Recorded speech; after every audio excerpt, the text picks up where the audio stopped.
praising God and having favor with all the people. And the Lord added to the church day by day those who were being saved. Acts chapter 2 verse 47, AFV. Blessed day everyone and welcome to our live stream. Again, this is your brother in Christ, Jose Roniboy Perez Cariaga. Muling bumabate ng isang mapagpalang araw sa ating lahat-lahat.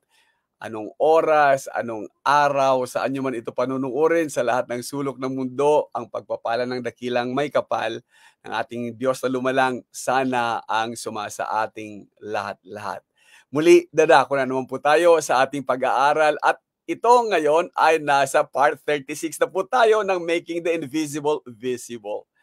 And ang sabi nga natin, hindi ko na muna binago ito sapagkat nag-umpisa tayo some weeks back about man's greatest problem. At ang nakita nga natin, it's not sickness, it's not death, but man's greatest problem really is the problem of sin. And in the problem of sin, naghanap tayo ng solution for the problem of sin. The solution for sin, hindi solutions. Kasi the solution for sin, kahit isa o maraming kasalanan, iisa lang ang solution yan.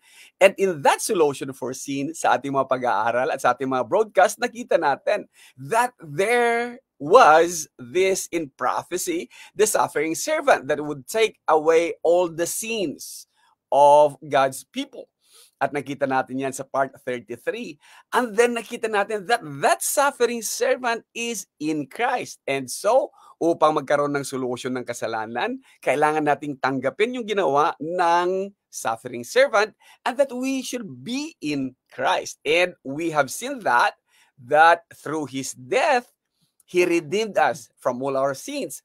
And sumunod doon, pinakita natin, ano nga ba talaga? Are we in or are we out of Christ, out of this suffering servant, or out of this solution for sin?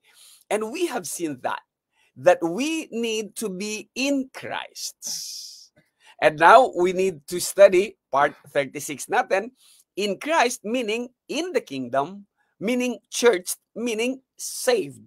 At yan nga yung pag-aaralan natin ngayong umagang ito. Isang mapagpalang araw po muli, mga kapatid. Dadako na po tayo sa ating pag-aaral tungkol dito kay Kristo, nasa loob ng iglesia, nasa loob ng kaharian, ligtas. Okay, so let us start.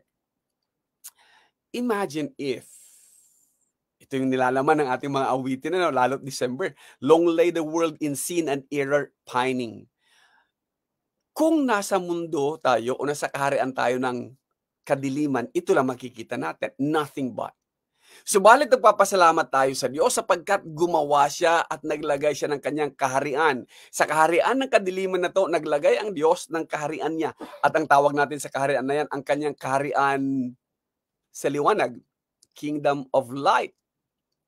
At marapat ng isang tao ay mapasa ilalim o mapasa loob ng kaharian na yan. Hindi dapat manatiling nasa labas, kundi bagkos in doon sa kingdom na yan, doon sa bilog na liwanag na yan.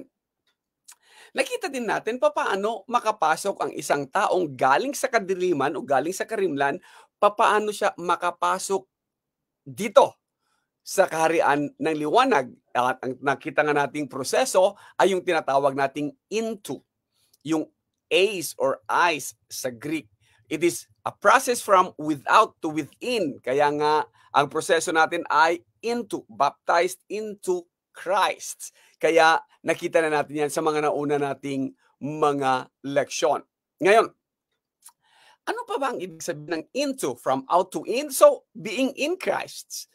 Paano ang isang tao mapasa kay Kristo? Mapasa loob ni Kristo sa mga pag-aaral natin? Nakita natin na kailangan tayo ay ilibing, nakalakip niya. Tayo ay magkaroon ng newness. We could walk in newness of life.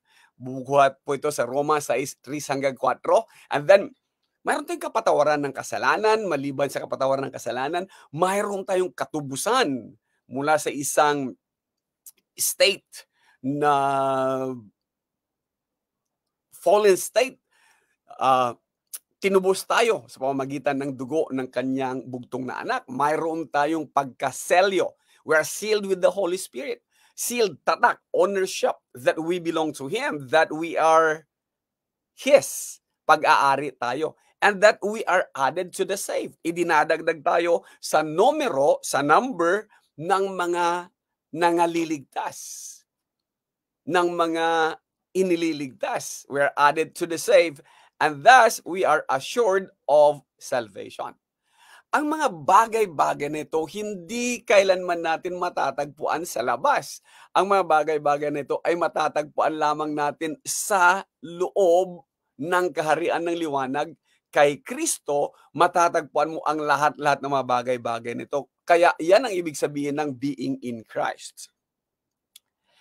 Paano natin naman makikita na kung yan siya, ay na kay Kristo matatagpuan ang lahat-lahat ng mga to? Alam naman ng lahat-lahat na kung ano ang buhay ni Ronnie. At kung ilalagay nga natin, kung ako'y nasa karimlan pa, ako'y nasa kadiliman pa, o ako ay mananatili dito sa kaharian ng kadiliman, alam naman natin mga pagkukulang, o hindi lang kukunti pagkukulang, alam naman natin ang katigasan ng ulo ni Ronnie, alam naman natin hindi perfecto, alam natin hindi masunurin, at naging unrighteous, hindi rin naman talaga makatuwiran na nakakagawa ng mga kasalanan, at hindi talaga karapat-dapat tawaging anak ng Diyos. Wag sasabihin ng iba na napaka-selfless. Selfish din po. Sapagkat magkaminsan ang kalooban ko ang nasusunod, hindi kanya. Subalit, sa tindi ng pagmamahal ng Diyos sa atin, nakayanan niyang burahin ang lahat-lahat ng mga yan, nakayanan niyang akuin ang lahat-lahat ng mga yan, dahil itinago niya ang buhay ko sa buhay niya. Noong ako ay ibihis si Kristo, hindi makikita ang anumang mga kasalanan, anumang mga tawag natin blemishes ni Ronnie. Dahil ako ay na kay Kristo. Tuwing titingin ang Diyos, titingnan niya, hindi niya mahanap-hanap si Ron, dahil ang kanyang bukod tanging makikita ay ang paglukob sa akin ng dugo ng kanyang anak. Dahil ako, ang buhay ko ay nakatagong kasama ng kanyang anak. Saan po ba ang patunay natin? Andi dito. If then you have been raised with Christ, seek the things that are above, where Christ is, seated at the right hand of God. Set your minds on things that are above, not on things that are on earth. For you have died, patay ka na sa kasalanan, and your life is hidden with Christ in God. At ang iyong buhay ay natatagong kasama ni Kristo sa Diyos. When Christ who is your life appears, then you also will appear with Him in glory. Colossians chapter 3, verses 1 down to 4. Kaya anumang mga pagkukulang ni Ronnie, anumang mga katigasan ng ulo, anumang hindi pagiging perfecto, anumang pagsalangsang, hindi pagiging matuwid, anumang kasalanan na nakamtan, anumang kasalanan na gawa, hindi man karapat-dapat at selfish man yan, ang lahat-lahat ng mga yan dahil nga sinakop, nilukob, nilamon ng buo ng dugo ni Kristo, hindi mo mahahanap ang mga kasalanan na yan. Dahil ang buhay ko ay natatago kay Kristo sa Diyos. What a thought. Kaya balikan natin. So, ibig para sabihin nito, kung ang isang tao ay na kay Kristo, in Christ, ibig sabihin pala nito, siya ay nasa kaharian. Yes. Siya ay nasa loob ng iglesia. Yes. Siya ay ligtas. Absolutely right. So, tingnan natin and gawin nating maigi. Sa karimlan na to, sabi niya, He has delivered us from the dominion or from the domain of darkness, from the kingdom of darkness, and transferred us, translated sa ibang mga version, to the kingdom of His beloved Son. Alam nga namang darkness, tapos darkness mo rin i-transfer. So, kailangan natin talagang bumuo ng isang light. Kingdom of light. At alam natin, ang kingdom of light na yan ay si Kristo, kaharian ni Kristo. Thus, kung titingnan natin, from darkness, papasok kay Kristo sa light, kailangan natin yung proseso na tinatawag natin na ACE or eyes, yung into, from without to within. Kaya from kingdom of darkness, into the kingdom of Christ or kingdom of light, ang isang tao talaga ay ililipat ka doon sa kaharian na yan. At bilang nasa kaharian na yan, bilang nasa ilalim ng kaharian ng Panginoong Jesus, kingdom of heaven, kingdom of Christ, kingdom of light, kingdom of God, we are under the lordship of Jesus. Teka muna, ba't napunta tayo sa lordship? Yes, kasi nasa kingdom. At ang isang kingdom, kailangan nga mayroon siyang kaharian, mayroon dapat hari, mayroon dapat laws, mayroon dapat subjects, mayroon dapat siyang pinaghaharian. Kaya nga sa mga nananalangin pa rin ngayon ng Thy kingdom come, papuntahin mo na sana kaharian mo, hindi pa naghahari si Kristo. At isang bagay dyan will be itong Lord na tinatawag. Tingnan po ninyo maigi. Kung pag-aaralan po natin ang salitang Lord, ito po yon, at dito po yung Lord na in-underline natin, Lord po yan, at ang pagkakatawag po sa kanya sa Griego po is Kurios. So ang Lord or ang Kurios, ang ibig sabihin Panginoon, kadagiti Ilocano, kaya sa awan Apo, sa mga Bisaya, Ginoo. So that is Lord. Anong ibig sabihin ng pagka sinabi mong Lord? Tinawag mong isang tao na Lord, ibig sabihin, Panginoon mo siya, ano ka niya? No isunakit Apo, inya ka nga Kung ginatawag ni mong Ginoo ang Ginoo, unsa man ka. So, let's look at these things. Sa Lord, mayroong from the term Kurios, mayroon pang isang term na nagamit. At ang term na yan ay yung tinatawag na Koryake. Or ibig niya sabihin belonging to a Lord. Or under the Lordship of Jesus, belonging to a Lord. Kaya sa mga kasama po ng broadcast na ito, hanapin nyo lang po yung part 2 ng Making the Invisible Visible, February 19, 2023 po. Pwede po yung hanapin doon kung saan diniscuss ko po about the kingdom. Tuloy lamang po tayo. Sa Koryake, which is under the Lordship of Jesus, or which means belonging to a Lord, may mapapansin po tayong word ulit dito. Pagkasabihin mong Jesus is my Lord, ang iniisip ng iba, possession natin yon. Tayo ang nagmamay-ari. Kaya nga inaari nating Jesus is my Lord. Ang dami magsasabing, oh, my Lord and my God. So we thought we possess the Lord. Baliktad po. Hindi dapat yung possession, kundi possessed. Hindi mo pag-amamay-ari ang Diyos whenever you say, you call Him my Lord, kundi ang sinasabi mo ay, ako ay pagmamay-ari mo. Ulitin natin ha. Whenever you say, Jesus is my Lord, you're saying that I am His possession at hindi siya under my possession. So, hindi ko siya pagmamay-ari bagkos ako ang pagmamay-ari niya. Kaya whenever you call Jesus as Lord, ibig sabihin, ikaw ay slave, ikaw ay servant, ikaw ay alipin sapagkat tinawag mo siyang Panginoon, ikaw ay adipan kadagiti Ilocano because siya ay Apo or sulugoon sa mga Bisaya tungod kay siya imuhang Ginoo. So whenever we say that, my Lord, then ibig mong sabihin you are in the kingdom kasi nagpapasakop ka sa kanyang lordship. Koryake ang termino doon. So indirectly, pinagsisigawan mong Jesus is my King and I am under Him. Nasa kanya ako, kaya si Jesus ang aking hari. Kaya naghahari na ngayon ang Panginoong Jesus. So, balikan lamang po natin ang salitang Koryake. Belonging to a Lord. Ang term na Koryake, kung inyo pong mamarapatin, yung cur ay ito po yung equivalent niya sa English natin, yung cur. And then, yung K, tingnan nyo maigi, yan po pinanggalingan yan. That's Koryake. So, ang ibig niyang parang sabihin ay church Or kung gagawin nating maigi, mapakikita natin that it is church. Yung kuryaki mo is the church. Pasensya na, lumagpas yung nagpalit ng font yung presentation, kaya isinama niya yung hindi dapat maisama. Okay, sige. So, kuryake, which means church, ay galing sa salita ulit na transliteration natin magkaminsan ng iglesia is ekklesia.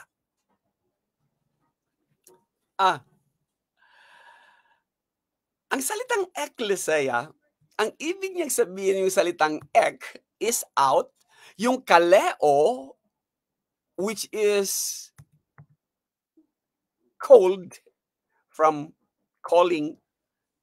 So, pagka pinagsama mo yung dalawa, ekklesia could mean called out. At iyan ang totoong pakahulugan ng salitang church. We are being called out from darkness to light, ekklesia. Called out.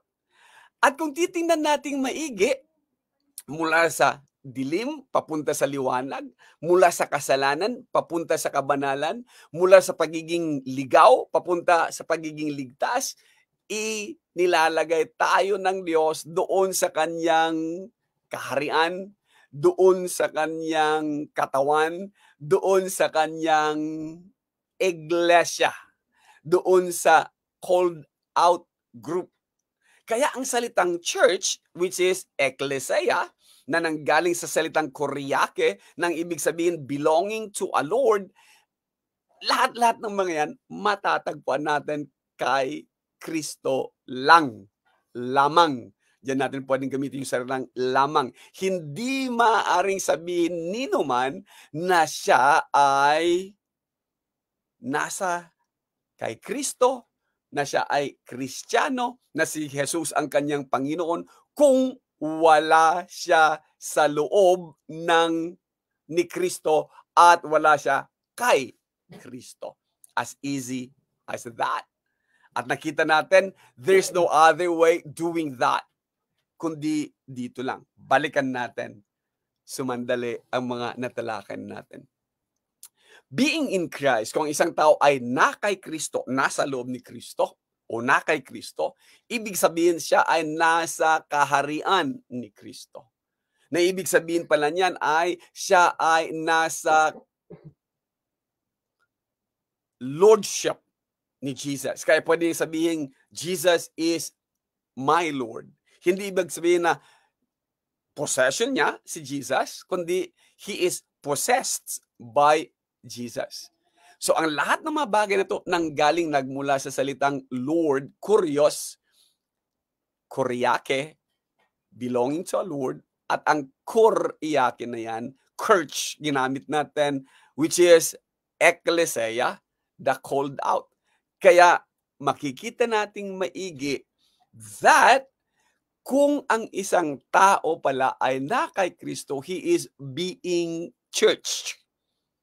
Called out, past tense na lang natin, gamitin muna nating verb ang church, called out, churched. So hindi ang church, hindi kailanman magiging building yan, kundi mga taong tinawag mula sa kadiliman tungo sa kaharian ng liwanag. Ligtas. Bakit ligtas? Paulit-ulit yan, Sapagkat kay Kristo may kaligtasan. Sapagkat kay Kristo may katubusan. Sapagkat kay Kristo walang kahatulan. Sapagkat kay Kristo nasa kanyang katawan ako. Kaya ang sinumang tao na kay Kristo, nasa kaharian, siya ay ligtas, nasa loob siya ng iglesia ng Panginoong Jesus. Hindi pwedeng mag-claim ang sinuman kung wala siya sa loob nito. Saan ang patunay? Yung ginamit na natin kanina. Praising God and having favor with all the people, and the Lord added to the church. Dinadagdag sa iglesia, dinadagdag sa kanilang numero, dinadagdag sa mga called out. Araw-araw yaong mga nangaliligtas. How specific could you get? The Lord, hindi si Ronnie, will add the Lord Himself, because you are belonging to Him, Koryake, the Lord Himself adds those who are being saved to His church. Whose church? Church of Christ. Whose church? It is the Lord's church. Church of the Lord, Jesus, the Christ. Anong ibig sabihin lamang nito? Ang pakahulugan lamang nito, mga kapatid, is that yamang He is the head of the body, the church. And knowing that, He said also in Ephesians chapter 5:23, for the husband is the head of the wife, even as Christ is the head of the church. His body, pareho lang sa Colossus 1:18, no? And this Himself is the Savior. Tagapagligtas ng kanyang katawan. Alam nga namang hindi niya ililigtas sa kanyang katawan. And look at this. How precious is that? Husbands, love your wives as Christ loved the church and gave Himself up for her. That is how much Jesus loved the church, loved the called out people, loved those who are being added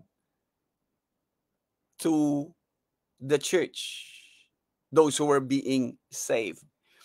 Having said that, no one could claim, therefore, that he is a Christian na wala siya kay Christ.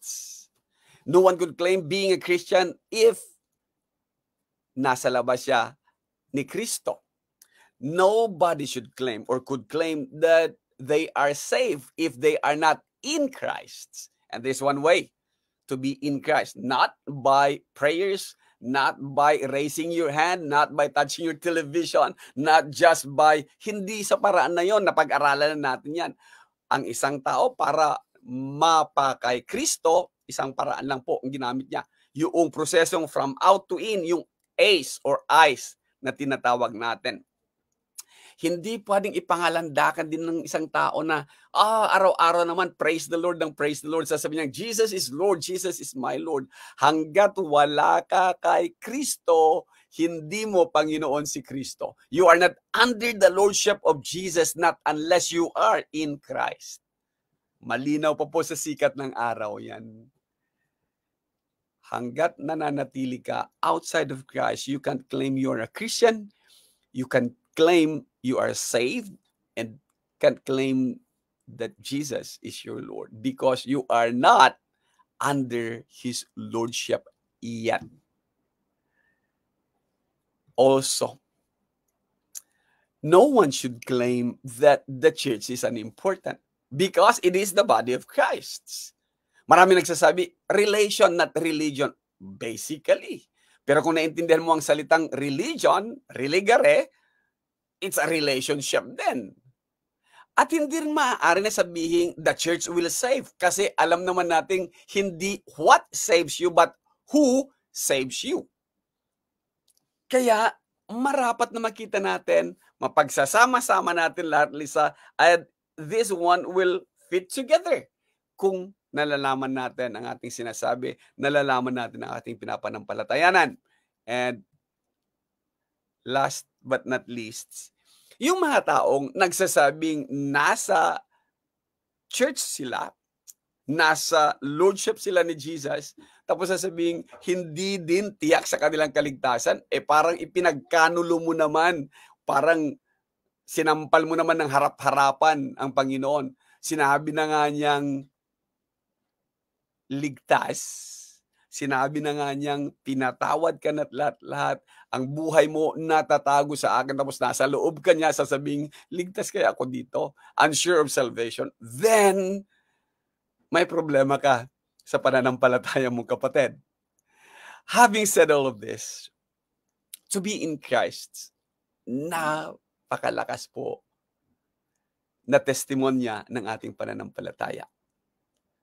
When we claim that we, tayong mga Kristiyano, have been buried with Him, have been raised with Him, walking a newness or in newness of life. We are assured of our forgiveness. All our sins have been forgiven. When God forgives, He forgets. Ano pa? We have been added to the church. Ano pa? Our lives are hidden in Him.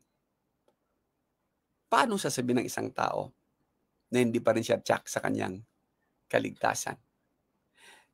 In Christ, kung totoong ikaw ay idinagdag, ibinihis na kay Kristo, ibig sabihin nito, ikaw ay nasa kaharian, marapat tawagin mo siyang Panginoon, ikaw ay ligtas, sapagkat ikaw ay naidagdag sa mga nangaliligtas.